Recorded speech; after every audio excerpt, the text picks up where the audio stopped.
I am okay. I am a host of the stream. Welcome to our Instagram Live series, the first one of this week.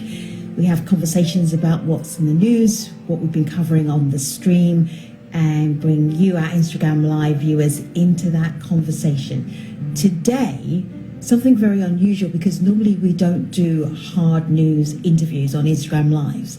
They are usually quite informal, very chatty. We talk about what's in the news sometimes, but this particular conversation is going to be about what's been happening in Uganda post-election with one of the best-known opposition parties in Uganda, and finding out what happened, what went on. So I'm going to bring in, I'm just waiting to make sure that he is with us, so hoping to have him very soon in the conversation. Just looking out for Joel Ssenyonyi, and Joel will be joining us to have this conversation. In the meantime, I'm going to let you know we're talking about Uganda. I can see Joel's just joined just here. Hi, Joel. Just going to bring you into the conversation. Talk about Uganda and what's happening post the elections.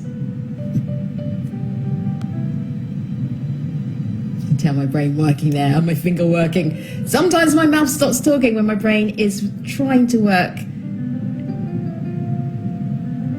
Okay, all right. Joel, will you request to go live with me, and then I can bring you into the conversation? That is what's going to help me do that, because I see you and I'm just trying to bring you in. Let me just see if I can see you here. Aha, I've got you.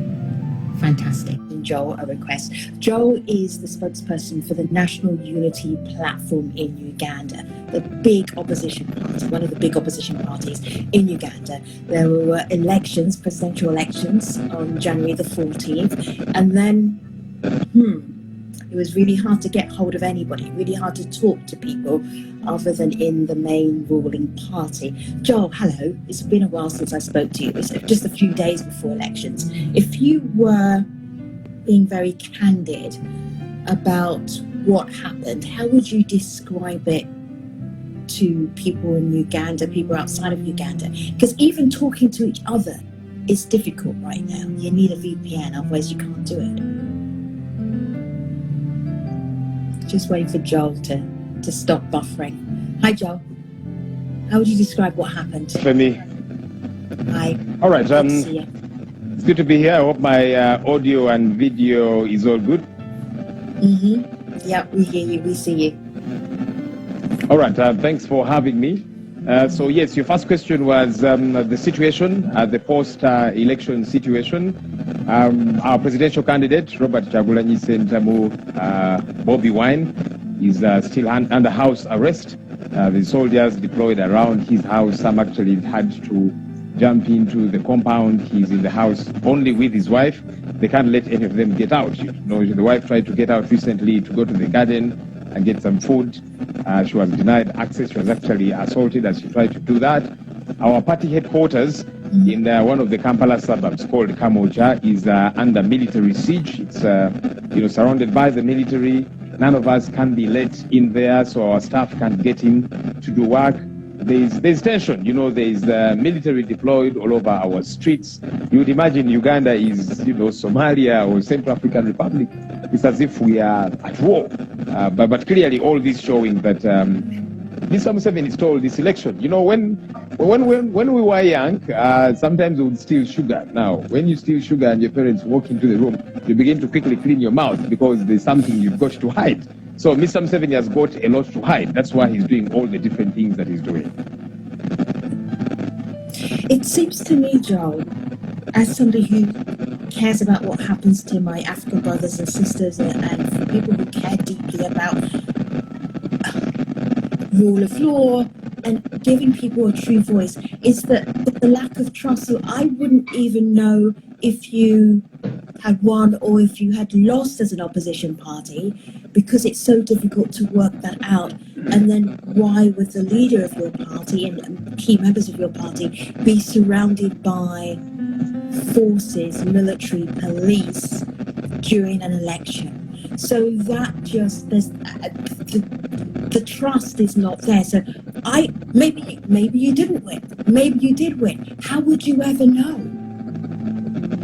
I mean, I just gave you, that analogy. The things that Mr. Museveni is doing clearly show he has got something to hide, because if he had run a free and fair election, if he had won genuinely, like he's saying, he, for example, would not be arresting our agents who are carrying DR forms. Now, DR forms are declaration of results forms. What happens at every polling station, there is a tally. So there's results forms. Museveni, Kyagulanyi, Bobi Wine, and all the other presidential candidates, and it's indicated therein what each candidate got. And every candidate is entitled to one of those forms, and for that matter, the agents of my candidate. So they were given those DR forms. But because Mr. Museveni think on the other end, and transporting these DR forms to the city, a number of them have been arrested. The DR forms have been confiscated from them. Why are they being taken away? Because they know that those DR forms show the truth. So it is obvious, if we had not won, if Mr. Museveni had won genuinely, he would not be doing the things that he's doing. He would not be arresting,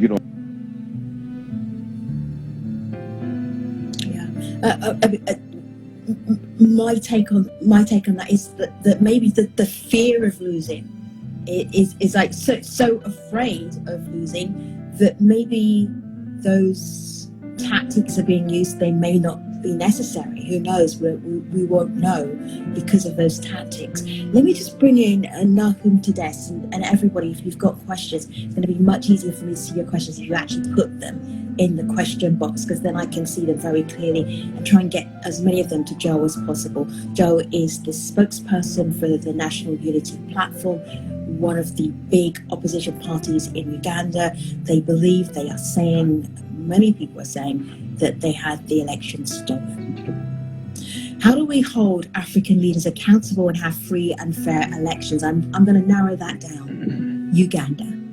Joe, go ahead. How do we hold African leaders accountable? You see, many years ago, when Mr. Museveni had just gotten into power, he said that the problem of Africa is leaders who overstay in power.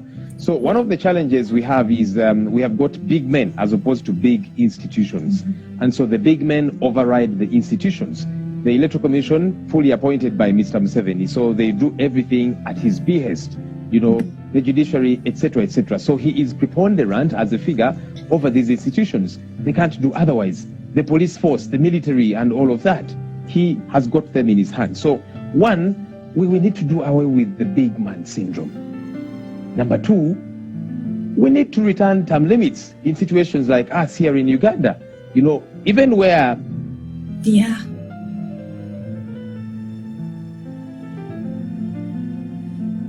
Just bear with me. You can see that Joe is buffering here, and connecting with Uganda right now is very challenging. If you want to do it via social media, you need a VPN. So there are going to be times when Joel is in and he's out of the conversation. I'm getting back in as soon as possible. Joel, you're buffering right now. Hopefully we'll re-establish that connection. It'll be a strong connection. And if you need to jump out and jump right back into the conversation, that will give me, Joel, just jump right back into the conversation again. That will give me an opportunity to bring in some of your other questions while I'm just waiting for Joel to come back in. So Joe, I know you can see me. Just come back in. I'll pull you back into the conversation as soon as we can. So I'm talking to the spokesperson for the National Unity Platform, one of the big opposition parties in Uganda. Presidential elections, January the 14th. Some very strange things happened to the main players of the opposition party. Strange, i.e., they were surrounded by forces that made it very difficult to communicate. Ugandans, how were you able to communicate for the last couple of days? With great difficulty, if at all. And so we're really unpacking, we're doing a debrief. What happened? How did it happen? What are the strategies next? If you feel that the election was not free and fair. I'm just looking for Joel again to come back into the conversation if you see him. Joel, just say that you'd like to be back in this conversation again. It's really hard. It's very difficult to do this. And we had to wait a few days to do it because connectivity, everybody. It is hard with Uganda. One of the other things I will do, though, because I know you're all here and you're looking forward to this conversation, is bring in some of your thoughts as well. So I can see you saying, hi, Joe. Joe, come back. Come back into the conversation. I was also a little bit worried about even telling people, promoting people that we were going to do this, because my issue was if people knew, maybe it'd be very difficult for Joe to connect because people know. Now, am I getting like this conspiracy theory? Am I thinking, oh, the government is going to be against this conversation as well? Perhaps. I'm seeing all of your conversation here. Kalungi, Tracy, it's hard to have democracy if the key players are dictators. This is really difficult because where is the trust? I am always amazed. Joel is back here again. Let me just bring Joel back in. I'm always amazed at the fortitude and the stamina of voters in Uganda who continue to go to elections, continue to go to vote election after election after election. Joe, let's just pick up here. We were talking about accountability and how you get accountability for elections where leaders appear to be in there for the long haul. There was something I shared earlier on today, which was how long President Museveni had been in office compared to how long various different presidents had been in office in the United States. And some maybe had 1 term, some had 2 terms, but you were talking about term limits and how that could possibly help the situation that Uganda is in right now. Let's hopefully see if we can get Joel's conversation into this conversation, which should be great. I know if you're watching from Uganda, I know that you have the patience, because it is not easy. It's not easy to get the connectivity. We'll bring in some of your thoughts. How do we advocate for the persecution? Oh, no, this is above my pay grade, but I'm going to share it with you, Instagram Livers. How do we advocate for the persecution of Museveni for the silent genocide and the war crimes? That is extremely difficult allegation to make, bearing in mind the current situation where even opposition leaders are not able to freely move around. Let me just see what Bryven K says. United Nations and European Union, where are you? Come and help us. Museveni is killing our people because he is greedy for power. We voted for Bobi Wine. I hear you, I see you. Ugandans, I'm going to ask you, do you want outside people to come into your country? That's not even going to be possible, right? The only way they can come in as observers, we're in a pandemic right now. How do you ask for other people to help? Maybe the African Union, but even the African Union are very careful about what they say to various leaders. Kayabula, can anyone save Uganda from Museveni? Is this a hypothetical question? Anyone save Uganda from Museveni? Thank you for your conversation, everybody. It's supposed to be a conversation with the spokesperson for the National Unity Platform. I am trying to get a great connection so that Joel can talk to you and do the debrief with you. Joel, ideally, hopefully you're as close to your router as possible. Joel, I'm just going to say, Joel, go ahead. Keep talking. All right, Femi.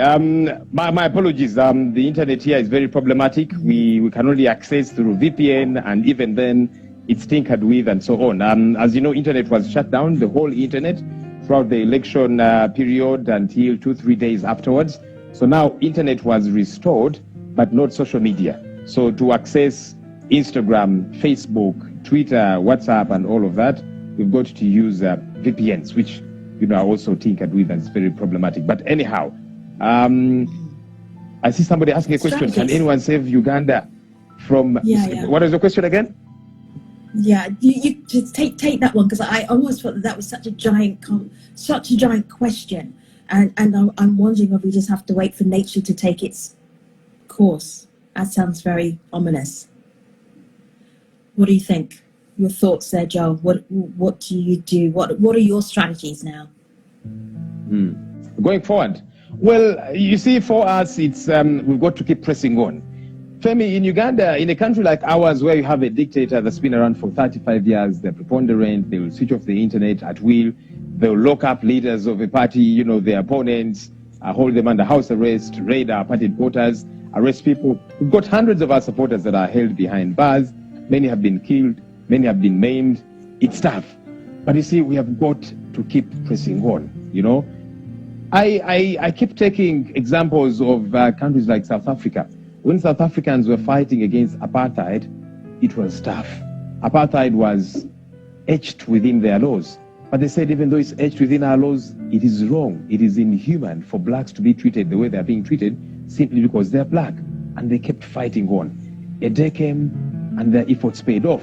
When I look at slave trade in the West and elsewhere, slave trade was etched within the laws. It was legally provided for. But the blacks kept saying, no, this ill treatment of blacks simply because they have a different skin color is wrong. They kept fighting on. They kept soldiering on. Using every means available, they used every legally provided for means until one day they achieved their freedom. So even for us, it is tough. Mr. Museveni says, the army is mine, so he uses it for whatever he wants. He has personalized the army, and he has said severally, not once, that the army belongs to me. So he will launch out that army to beat his opponents, to kill them, and that's what is happening here, all right? When you go to court, it's tough there too. So we are swimming against the tide. We are literally swimming in shark-infested waters, but we have got to keep swimming. We've got to get to the other end. So it's tough. I'll not sit here and pretend that it's kumbaya, that all is well. But what really keeps us going is, one, knowing that the struggle we are involved in is the struggle for the betterment of our country. We are not lawbreakers, we are not the corrupt. We know who the corrupt are that should be locked up. When they beat us up, when they arrest us, we know that they're arresting us simply because we want a better country. They're not arresting us because we are raping women. The people raping women are walking scot-free. The people stealing taxpayers' money are walking scot-free. The people grabbing poor people's land are walking scot-free. So we keep going because we know that what we are up to is the right cause, and eventually it will pay off.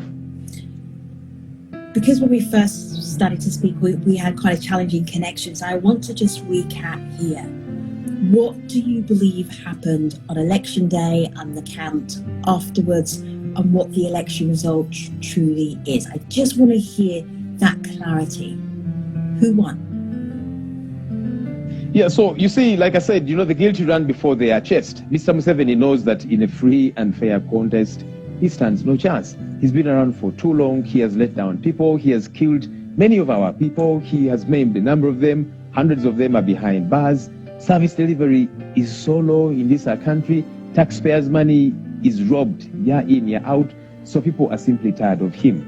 And he knows that I've just got to force myself on the people. And that's what happened on election day. That's why the internet was shut down, because they didn't want the world to see and observe what was going on. They told Ugandans, when you go to the polling station, don't pull out your phone. You can't record anything.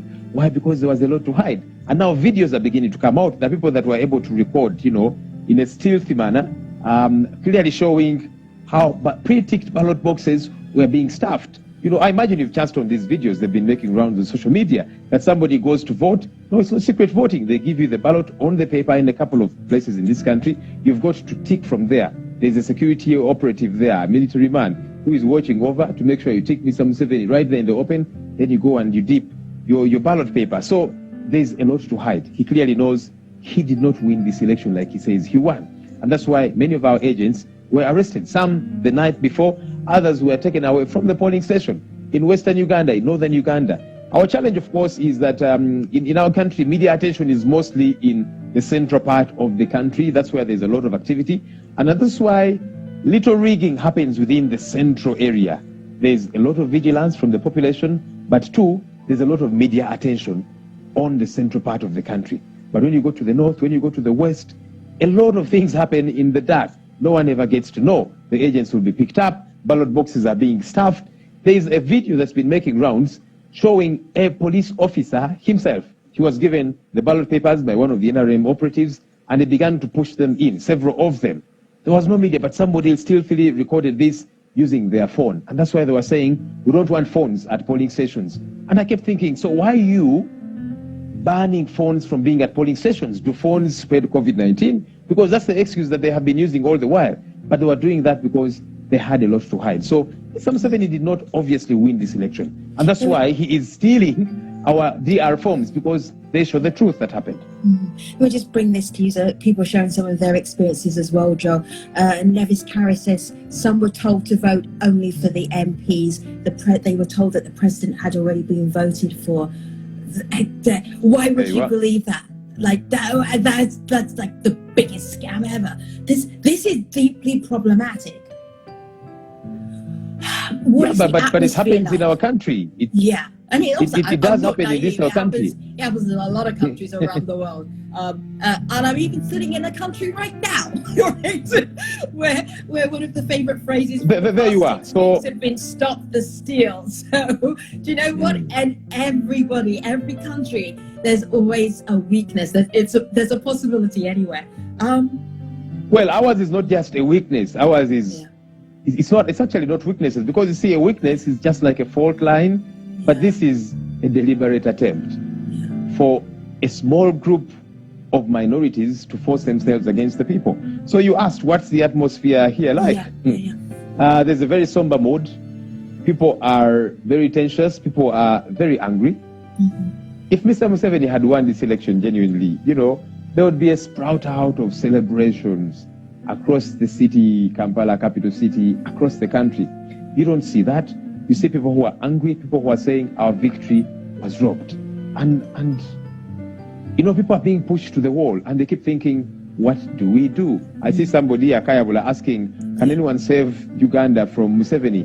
That's what people are asking. They're saying, how do we get rid of this man? We can't pick up guns and go to the bush and shed blood like he did. We're a lot more civilized. We are in 2021, for heaven's sake. And so we're saying we're going to use the legally provided for means. I get calls, so many calls, numerous calls every day of people asking me, what are we going to do? What should we do for this government? What should we do for this man? So people are in state of disconsolateness, but their hope, their resolve is not broken. So you haven't given up. I hear that loud and clear. Mubarak 9K, echoing those calls that you've been getting. Now that Museveni has refused to publicly make the elections results available, what is the NUP doing about it? What are you able to do about that? So we've been having interesting debates. There's people that have been telling us, please petition court. So after an election, any candidate can choose to petition court and say there were irregularities, there was vote rigging, intimidation, and all these different things, with the hope that the Supreme Court of the land can nullify the election. Some people have told us, yes, go to court, at least to expose. We know that you won't get a win. They will not nullify Mr. Museveni's election, but at least he will get exposed. The reality will come out. All this evidence will be brought out to show that clearly there was a lot of rigging that happened. But then there are others saying, wait a minute, we know how it will end in court. You will go to court. These courts that belong to Mr. Museveni, just like the Electoral Commission, would never nullify his election. So it's going to be a waste of time and energies. But also, it gets to legitimize Mr. Museveni. The narrative then gets to be, look, the man beat you in an election, you took him to court, and court confirmed him the winner. And so we are having discussions as a party. One thing for sure is that we are law-abiding. We are not like Mr. Museveni. Mr. Museveni got into power illegally. He killed people. He shed blood. Hundreds of thousands of people died, as he used the barrel of the gun to get into power. We are saying we don't want that. Our country, Femi, has not seen a peaceful transfer of power. Never. It's never happened since independence, And we used to blame the white man who came and messed us up, and they goofed up a lot. But you see, it's been a black man changing power to another through shedding of blood. We've never seen that. We're hoping that it eventually gets to happen. So, yes, we are looking at a couple of options. One of the things that we are asking of the international community is we would like the international community to hold Uganda accountable. And whenever we do this, whenever we talk this way, Mr. Museveni says, so these Yagulanyi, the Bobi wine, the Ssenyonyi, they're calling on the white man to come and rule us here. We're saying, no, for heaven's sake, I'm not a white man. Bobi Wine is not a white man. He's the one seeking to be president of Uganda, not a white man. But we are saying Uganda is part of the international community. So Mr. Museveni should not go on a killing spree, in a manner so wanton, and it's okay because we are a sovereign state. No, the international community should keep its eye on Uganda. And I give examples. Uganda as a country, we are in South Sudan, We are in Central African Republic. Why are we there? Are those not sovereign states? They are sovereign states, but because we should keep them accountable, peer-to-peer review and accountability and all of that. And so we are asking the international community to do that. So Mr. Museveni should stop freaking out the international community and saying, mind your business, let's handle our own issues. What he's saying is, leave me alone to kill Ugandans, be quiet, shut up. No, that Joel, shouldn't happen. Do you think international community, whoever they are, they're scared of Museveni? I think they are, a good number of them. That's what it seems to be like. Some do speak out, but a good number of them are scared. So let's begin with Africa, because the international community, it includes the African continent. Yeah. There's such a thing as the African Union. It's a body, an African body putting together all these countries. Many times they're silent about these ills. Yeah. I'm trying not to make my eyes roll when you say African Union, because there are many leaders they are quiet because majority of them are guilty of the same things that Mr. Museveni is doing. Exactly. They are totalitarian in their countries, they are preponderant, they oppress the opposition, so they will not hold him accountable. They will not say a thing because they look at him as one of them, as their buddy. That's why they will be silent. Now let's broaden it, let's go out of Africa, and look at the rest of the international community, the West, the US. They probably have got interests.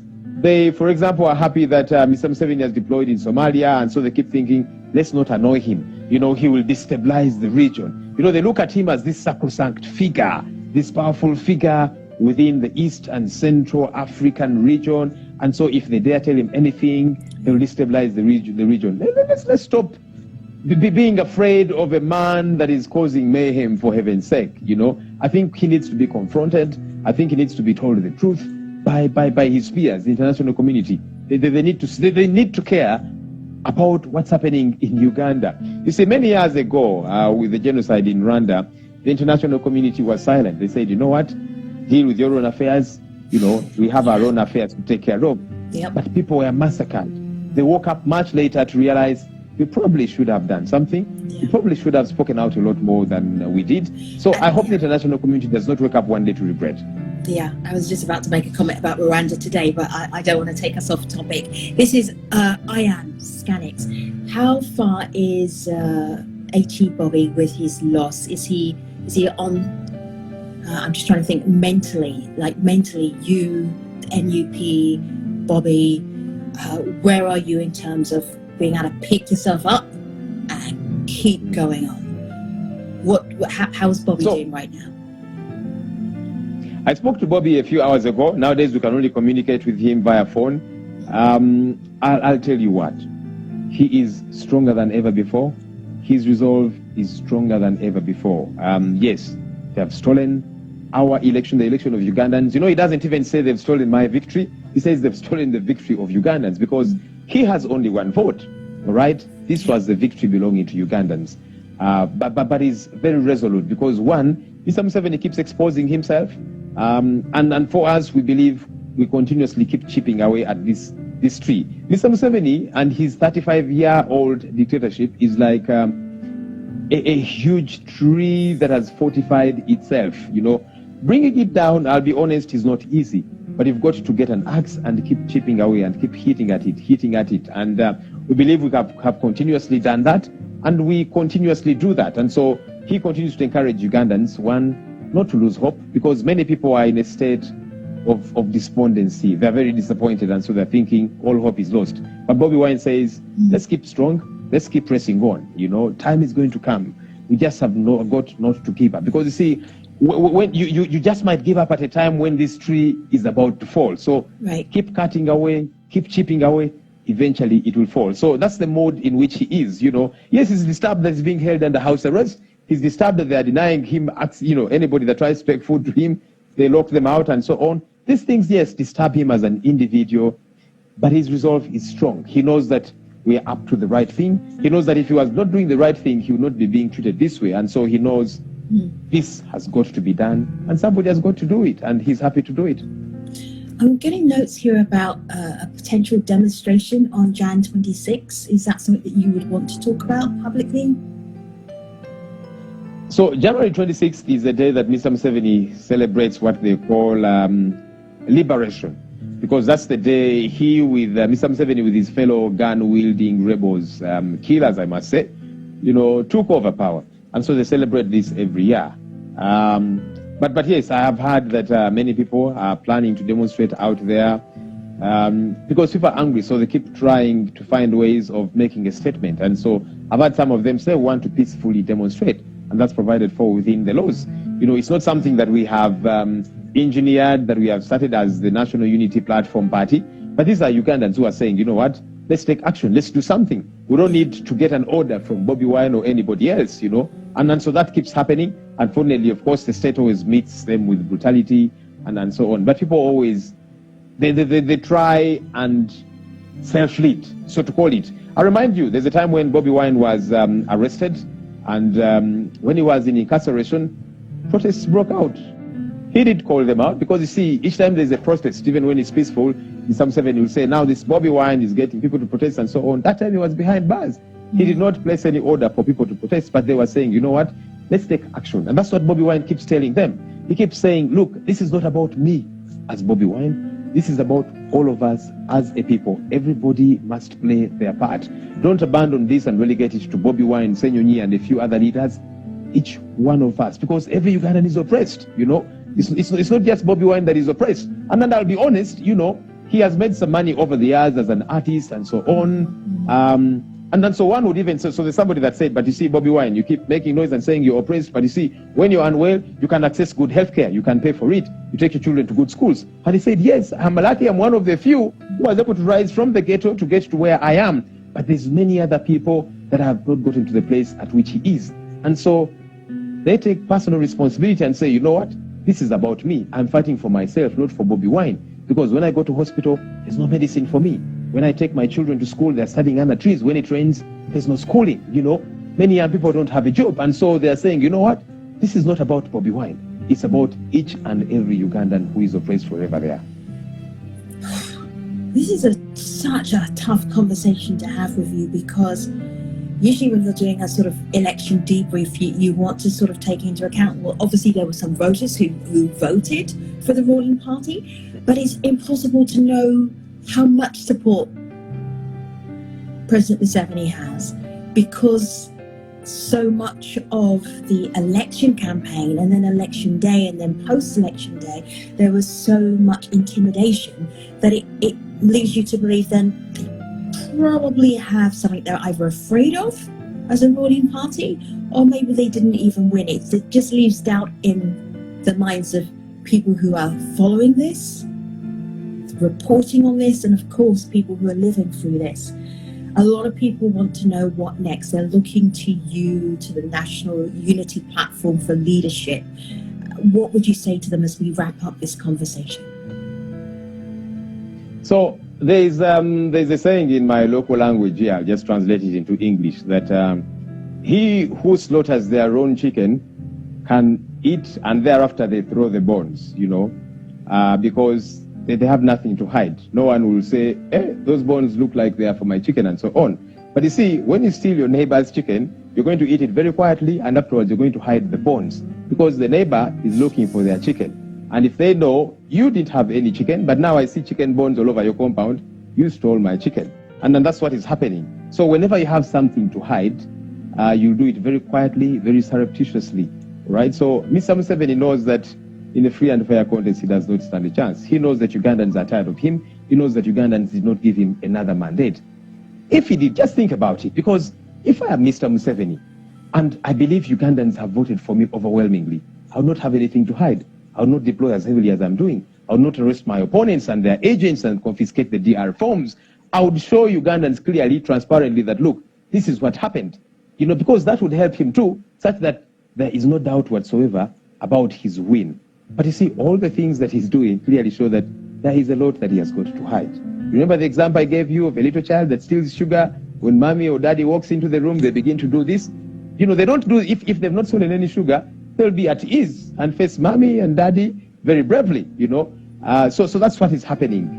Yes, you ask, it's difficult to know what kind of support Mr. Museveni has vis-a-vis the opposition. It is clear as daylight. Mr. Museveni robbed the victory of Ugandans. That's why he's doing everything in a very surreptitious and clandestine manner. the arrests, the deployments, and all of that. Clearly, it is to cover something. But make no mistake, Ugandans are very resilient people. They're extremely resilient. They supported Museveni into power, those that did, when he was shooting his way to power. They have a certain resolve on the inside of them. They don't give up easily, and so they'll keep soldiering on. And eventually we'll attain the freedom. So you ask, what's next for us? We are continuing with the struggle to attain freedom for our country. So I've had some people within Mr. Museveni's party, the ruling party, say, Bobi Wine and his party should be happy because they have made some gains. We have made some gains, In Parliament, we are the biggest opposition party. I'm a member of Parliament elect myself. But you see, we cannot become complacent. We cannot get onto a celebratory party and say we have arrived. No, we haven't. Yes, I'm a member of Parliament, but you see, we still have this minority group that is preponderant over us, that wants to rule us for another 5 years, that wants to oppress us for another 5 years, that is going to deny people access to good health care for another 5 years, that is going to steal taxpayers' money for another 5 years, okay? So, yes, even for those that are celebrating, we are telling them, wait a minute, it's not yet Uhuru. We haven't gotten there yet. Yes, and look, I thank God that we have been able to do quite a lot in a very short time. It's just about 6 months ago that we unveiled this new party to the country and its new leadership. And so we had about 2 months to prepare for an election, get candidates across the country for MP, and then, of course, get our presidential candidate set and so on. So by all standards, we have been able to achieve milestones in so short a time, because you're 2 months old really as a new leadership of this new party, and you are up against parties that have been around for a long time, entrenched and so on. So yes, I want to appreciate Ugandans for all that they have been able to do with us in this short time, but it's not Uhuru yet. We still have a lot to do to continue with the struggle to see that our country gets to be free, to see that our country gets leaders who are accountable. Femi, our leaders are not accountable. They do whatever they want to do, and it is okay. That's a problem. We need our people to get leaders who are accountable, leaders who are going to serve them. Mr. Museveni has said it not once, not twice, that he's not a servant of the people. He has said, I'm serving my family and my children. He said that, I think it was actually in an interview with Aljazeera, he said that I'm not the people, I'm serving my children and my grandchildren. He said that we need leaders who are going to serve the people. And so that war is not won yet. So yes, we win a couple of battles, parliament, local council, etc., but the bigger war is still on. And ours is a non-violent war. Ours is a legally provided for mechanism that we want to use to see that we attain freedom. So in the next couple of days, we are going to be unveiling to Ugandans what more we are going to do, what avenues, how we are going to move. But what's for sure is the struggle continues until ultimately our country gets to be free. Joe, I've seen a lot of questions about election results. What about these results here? What about these results there? How are Ugandans going to get clarity on that information? Where does that information come from? Who's responsible to release that? So, yes, like I said, that the Electoral Commission is mandated with conducting an election, hopefully a free and fair one. Obviously, they're goofing up on that, and then declare results. But then the process has got to be transparent. And that is why every candidate is entitled to DR forms, the declaration of results forms that show how each candidate performed at every polling station. So we have been gathering hours from the different parts of the country. And of course, the regime has been in overdrive to arrest our people, confiscate those DR forms because they have a lot to hide.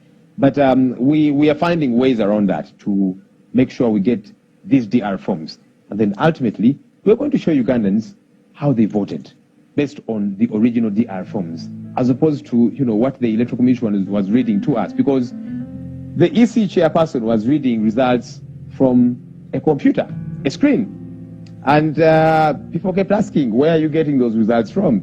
And there was no clear answer. The results ultimately are meant to be from every polling station, and those are meant to be reflected on a declaration of result forms. And so we are gathering those, and then we'll be letting Ugandans know how they performed. Because the regime has a lot to hide, that's why they're stealing these DR forms, arresting our people, torturing them and confiscating them and so on. But the struggle continues. Like I said, Femi, we are swimming against the tide, but we shall not stop swimming. You know, they can break our bones, but they will not break our spirits. They will not break our resolve. They will not break our motivation. We will keep soldiering on. And look, now more than ever, it is etched on the inside of us. It is clear, clearer than ever before, that we've got to pursue leadership change. Otherwise, if we keep having the leaders that we have today for the next 5 years, many people are going to be killed, many more are going to be locked up, many more are going to be maimed, many more are going to suffer at the hands of this brutal dictatorship. And so we must do everything possible within the law to see that our regime and leadership gets to change. Joe, you've inspired a lot of conversation between Ugandans right here on Instagram Live. It is after midnight in Kampala. I know how late it is, but I also know how precious it is for you to keep fighting so that when you have an election in Uganda, that you feel confident that when the results come out, that the person who got the most votes becomes president, the person who got the most votes becomes MP. And I am not confident that that is the case right now. You absolutely are not confident that that is the case right now. Thank you for always being a friend of the stream. We really appreciate you making time very late at night. And Instagram Livers, thank you for your conversation, your concerns, sharing your stories, your experiences. The stream will stay on. It's not a story, it's your story, your situation, your politics. We will continue to follow your story on the stream, on all of our multiple platforms. But for now, I'm going to let you go to bed. Okay. Thank you very much. Thank you. Joel, Greetings thank from you. Uganda. Instagram Livers. Sure. Thank you. Take care, everybody. Thank you. Appreciate it.